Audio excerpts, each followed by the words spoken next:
ഈ മുഖ്യധാരാ മാധ്യമങ്ങളൊക്കെയും വളഞ്ഞിട്ടാക്രമിച്ചിട്ടും പോറലേൽക്കാതെ മഹാപ്രസ്ഥാനമായി എല്ലാ ക്യാമ്പസുകളുടെയും നേതാവായി മാറാൻ SFIക്ക് കഴിഞ്ഞത്. എന്നാലും പോരിനായി പോരുമോ സഖാവേ, മുന്നേറാൻ സമയമായി ലാൽ സലാം.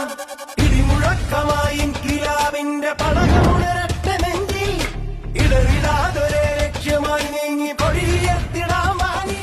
ജീവിതത്തിൽ നിന്ന് രാജിവെച്ചാൽ SFI രാജിവെക്കും.